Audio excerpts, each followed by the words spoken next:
Tara, almusal tayo. Ayan, good morning, good morning. Ngayon lang po ako nag-almusal. Kaalis lang mga kasama ko dito. Ayan mga guys. Nawili ako sa kakapanood ng mga balita. Na ayan. Na mga nagdadrive ng mga pampasahero ay wala na daw mga kinikita.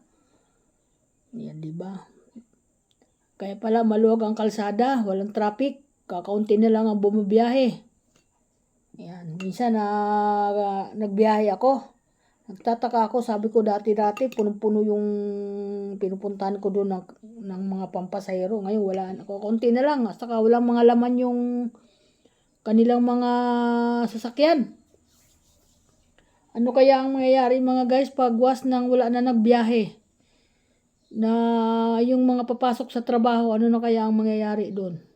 So malamang hindi makakapasok dahil minsan malalayo yung kanilang pupuntahan, yung papasukan ay anong sasakyan, di ba?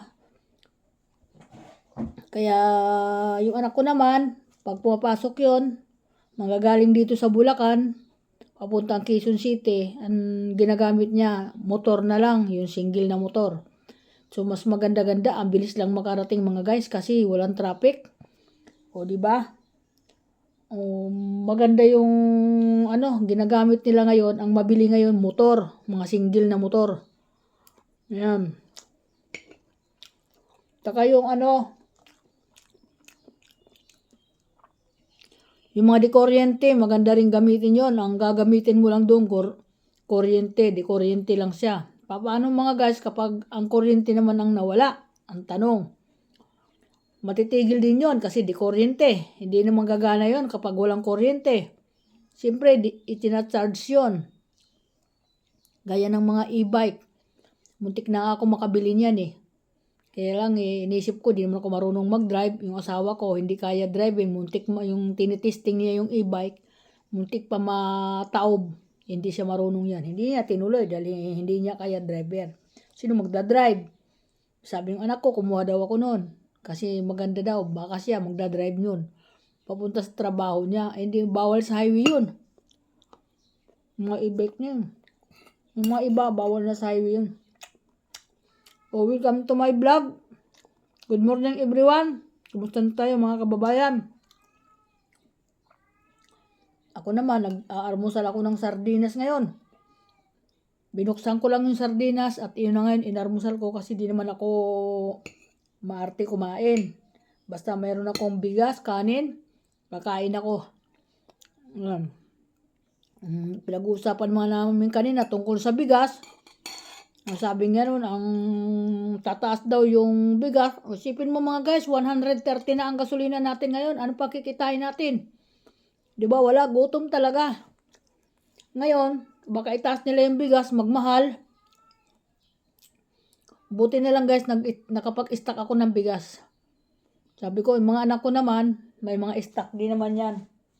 Ay, alam naman nila yun na magtataas. Kaya sabi ko, kailangan natin, kinibali na walang ulam, basta tayo may bigas. Importante yan. Ako nga mamaya, lalabas ako ng bahay, bibili ako ng bagong. Yung bagong, at saka tuyo, at saka daing, dilis, yun ang mga bibiling ko. Kasi, pag wala tayong mabilihan na ulam guys, pwede na yun pang sangga. Masarap kain natin doon. Ayun po. Kaya mamaya, yun ang sasadyain ko sa labas, paglabas ko. Maghahanda ko yung mga ganyan. At hindi rin naman din masisira yon kasi nilalagay ko yun sa ref. Pag gusto nyo maghanda ng mga ganong bagay na pwede natin maiulam, ilagay lang natin sa ref. Ako ang tuyo ko nakalagay sa ref.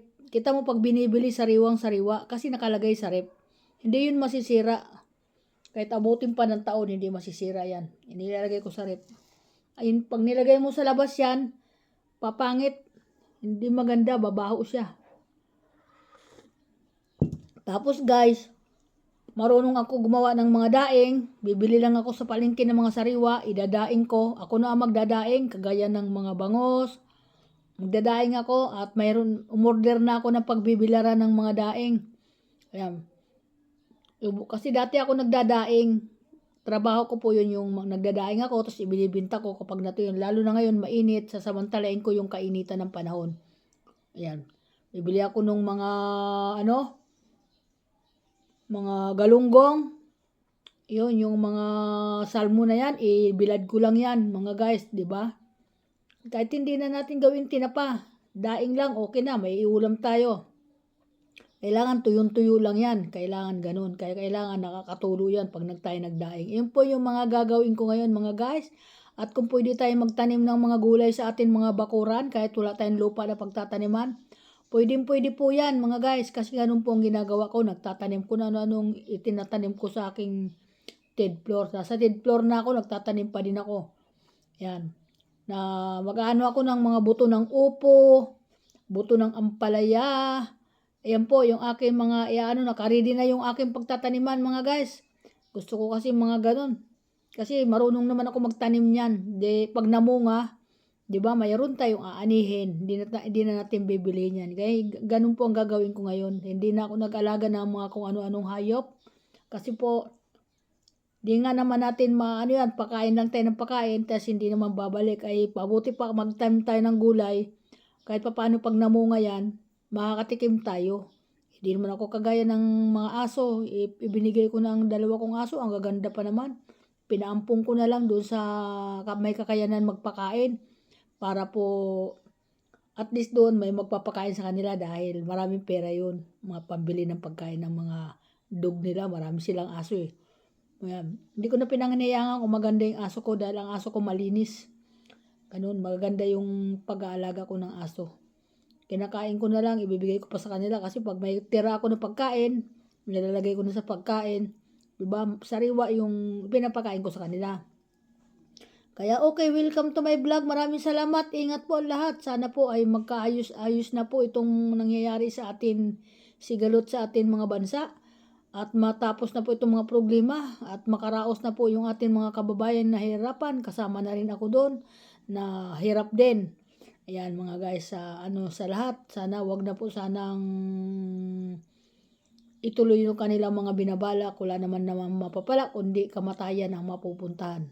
Ayan po, thank you so much. Welcome to my vlog. Ingat po ang lahat sa lahat ng mga kamag-anak namin sa ibang bansa. Mag-ingat kayo dyan. Thank you. Bye-bye.